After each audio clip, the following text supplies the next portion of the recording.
Eh. Welcome to the last day of Things Fall Apart, where things will fall apart. So, we're talking page 180 to the end today. And on page 182, 183, we ended right on 181 yesterday. It was the first rainy season, this is 182, first rainy season after Okonkwo's return to Umofi that Mr. Brown left for home. So he was the one who was the pretty decent person. I mean, he's still working to bring Christianity and get rid of evil faith, but he's doing it in a respectful way that made the clan trust him and at least be okay with him. He just sent Okonkwo's Nuoya, who is now called Isaac, to the training center for college. Training college for teachers. Now, if an interesting essay paper topic that you can write is to look up the origin of the biblical name of the name from the Bible, Isaac, because that's an intentional choice on the part of the author, and that could be used with a paper topic. Anyway, it was in 183, and it was wrong year too. This is Okonkwo returning back to Umofi and being disappointed that he's not getting the big fanfare that he thinks he deserves. If Okonkwo had immediately initiated his two sons into Ozo society as he had planned, he would have caused a stir. But the initiation rite was performed once in 3 years in Umofia, and he had to wait for nearly 2 years for the next round of ceremonies. Okonkwo was deeply grieved, and it was not just a personal grief. He mourned for the clan, which he saw breaking up. We're seeing lots of things falling apart and breaking apart, lots of language like that. And he mourned for the warlike men of Umofia, who had so unaccountably become soft. Like what? Going on, and to the start of chapter 22, we get the other person. We get Mr. James Smith as the next missionary, right? So Mr. Brown, we can compare Mr. Brown to Mr. Smith, and Mr. Smith saw things as black and white, and black was evil. Mr. Brown is kind of in the, not on the color scale, but in terms of the ideas we're talking about here, Mr. Brown was more in the middle, right, and tried to work with both sides. Mr. Smith sees everything as black and white, and black is bad, and thus the people from Africa are bad. That's recent. Going on, and Mr. Smith did not try to hold back the overzealous converts to Christianity. Mr. Brown tried to prevent people who recently adopted Christianity from taking out their anger on evil people and kind of zealously celebrating their faith. There was a saying in Umofia that as a man danced, so the drums were beaten for him. Mr. Smith danced a furious step, so the drums went mad. The overzealous converts who had smarted under Mr. Brown's restraining hand now flourished under his full favor.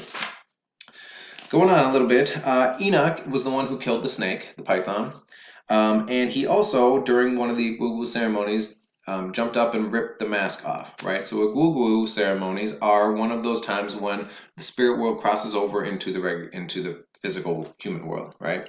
And the Igwugwus are spirits of ancestors. And even though the people in the community may recognize the way one of them walks as one of the people in the community, as long as they have the mask on, they are the Igwugwu, right?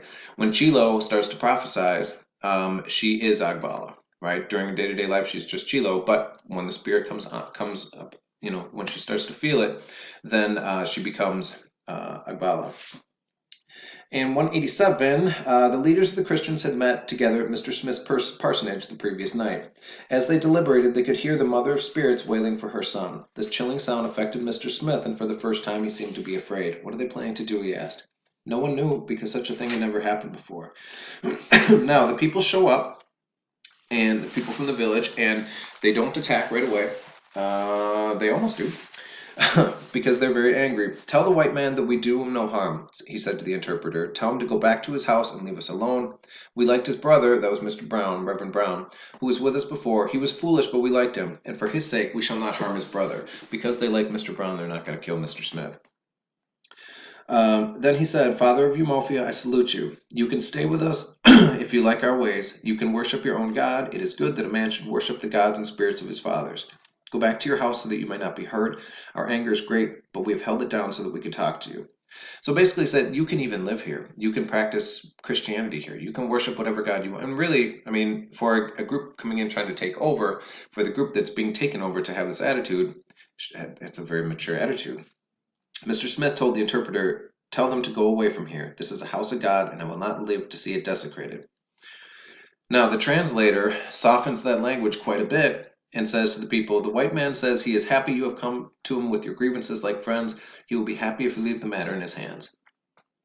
Mr. Smith stood his ground, but he could not save his church. When the Agugu went away, the red earth church which Mr. Brown had built was a pile of earth and ashes, and for the moment the spirit of the clan was pacified. Now, 3 days later, the district commissioner, and this is 193, sent his sweet-tongued messenger to the leaders of Umofia asking them to meet in his headquarters. So he asked Okonkwo and Obieka and several of the other leaders to meet him to talk. Okonkwo warned the others to be fully armed. A Umofia man does not refuse a call. He may refuse to do what he's asked, but he does not refuse to be asked. But the times have changed, and we must be prepared. And Okonkwo was right, because this whole thing was a plan to trick them and arrest them. I have asked you to come, began the commissioner, because of what happened during my absence. I have been told a few things, but I cannot believe them until I've heard from your side. Let us talk about it like friends and find a way of ensuring it does not happen again. And instead, they just arrest him. It happened so quickly on 194. It happened so quickly that the 6 men did not see it coming. There was only a brief scuffle, too brief even to allow the drawing of the sheathed machete. The 6 men were handcuffed and led into the guard room. We shall not do you any harm if you agree to cooperate with us. We have brought a peaceful administration to you and your people so that you may be happy. If any man ill-treats you, we shall come to your rescue, but we will not allow you to ill-treat others. We have a court of law where we judge cases and administer justice just as it has been done in my own country under a great queen. I have decided that you will pay a fine of 200 bags of cowries. You will be released as soon as you agree to this and undertake to collect that fine from your people. What do you say? They said yes, sir, and saluted. So, going on a little bit, so they go and collect all the money through the villages, and on 197, on the morning after the village crier's appeal, the men of Umofia met in the marketplace and decided to collect, without delay, 250 bags of cowries to appease the white men. They did not know that 50 bags would go to the court messengers who would increase the fine for that purpose. Now, Christian missionaries are supposed to be bringing civilization, right? And they are, in a sense, that people are bad, right? So they set this nonsense fee of 200 bags of cowries, and then they told them that actually the fee was 250 because the guards just wanted an extra 50 cowries for themselves. Going on, now Okonkwo leaves and he goes home to sleep, and he's very excited for the next day because they're all going to meet in the marketplace, the people of Umofia, and decide what they're going to do. And it's his goal is to attempt to rouse them to war. Going on, page 204, 205. Now, as this is going on, the messenger from the missionaries arrives in the marketplace. He sprang to his feet as soon as he saw who it was. He confronted the head messenger, trembling with hate, unable to utter a word. This is Okonkwo. The man was fearless and stood his ground with 4 men lined up behind him. In that brief moment, the world seemed to stand still. There was utter silence, and the men of Umofia were merged into mute backcloth of trees and giant creepers waiting. The spell was broken by the head messenger. Let me pass, he ordered. What do you want here? The white man whose power you know all too well has ordered this meeting to stop. In the flash, Okonkwo drew his machete. The messenger crouched to avoid the blow. It was useless. Okonkwo's machete descended twice, and the man's head lay beside his uniform body. The waiting backcloth jumped into a tumultuous life, and the meeting was stopped. Okonkwo stood looking at the dead man. He knew that Umofia would not go to war. He knew because they had let the other messengers escape. They had broken into tumult instead of action. He discerned fright in that tumult. He was heard voices asking, why did he do it? He wiped his machete in the sand and went away. So he hoped or thought that by killing the messenger, this would make everybody rise up and they would go attack, right? Kill the other messengers. But they didn't. Everyone kind of responded in confusion. They didn't know what to do with it. And Okonkwo knew that they were going to not go to war. Now, he leaves knowing they're not going to go to war, and the next time we see him, he is not alive anymore because he hangs himself. On page 206, now this is the only chapter from the missionary's point of view, and it said that the commissioner did not understand what Obieka meant, and he said, perhaps your men will help us. One of the most infuriating habits of these people was their love of superfluous words, he thought. Now, again, in Heart of Darkness, none of the people in Africa were given speech, and not even really any language or communication skills at all. And Okonkwo's big downfall is his inability to talk. And one of the missionaries realized one of the most annoying things about these people is they like to talk so much, right? Now, Achebe's got a point, and I think there's a lot of things from Heart of Darkness that he addresses in the book, not outwardly. The very end of the book really hits one of the points from Heart of Darkness pretty directly. So Okonkwo had hung himself. Then they came to the tree from which Okonkwo's body was dangling, and they stopped dead. Obieka said at the bottom of 207, it's against our custom, said one of the men. It's an abomination for a man to take his own life. It is an offense against the earth, and a man who commits it will not be buried by his clansmen. His body is evil, and only strangers may touch it. That is why we ask your people to bring him down, because we are strangers. Now, page 208, Obierka says, who had been gazing steadily at his friend's dangling body, turned suddenly to the district commissioner and said ferociously, "That man was one of the greatest men in Eumolphia. You drove him to kill himself, and now he will be buried like a dog." He could not say any more. His voice trembled and choked at the words. Now, if you remember, in the very beginning, Unoka, Okonkwo's dad, said, "I trust you and I know you will succeed because you are strong and proud. The worst thing that can happen is to die alone." And that's exactly what ends up happening with Okonkwo, so much so that his family can't even touch his body. The commissioner went away, taking 3 or 4 of the soldiers with him. In the many years in which he had toiled to bring civilization to different parts of Africa, now you think about civilizing and bringing civilization, what these missionaries are doing and what that implies for the whole rest of the continent, learned a number of things. One of them was that a district commissioner must never attend to such undignified details as cutting a hangman from the tree. Such attention would give the natives a poor opinion of him. In the book, which he planned to write, he would stress that point. Now, if you remember the pamphlet that Mr. Kurtz was writing, suppression of savage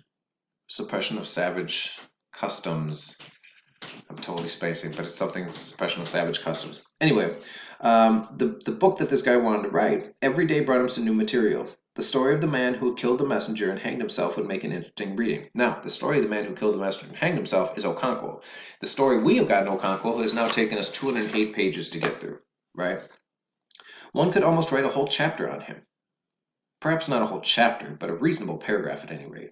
Now, if we took Okonkwo's whole story from 208 pages and summed it up into a paragraph, our view of Okonkwo would be very, very different, right? And it wouldn't be a fair and it wouldn't be a well-rounded one. And that's his point, right? That's what was missing in Heart of Darkness. There was so much else to include that one must be firm in cutting out details. He'd already chosen the title of his book after much thought, The Pacification of the Primitive Tribes, Lower Niger. And that's it. It's not a happy ending, but I think as a book, I think it's a wonderful book. And I think when discussing this book in conjunction with Heart of Darkness, I think it's a really interesting thing to look at this story from 2 different perspectives, right?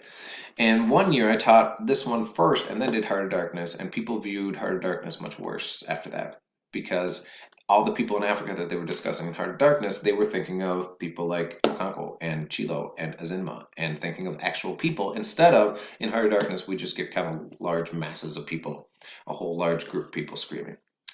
So anyway, tomorrow we'll have optional discussion time to talk about papers, and that is it. So if you have any questions, please let me know.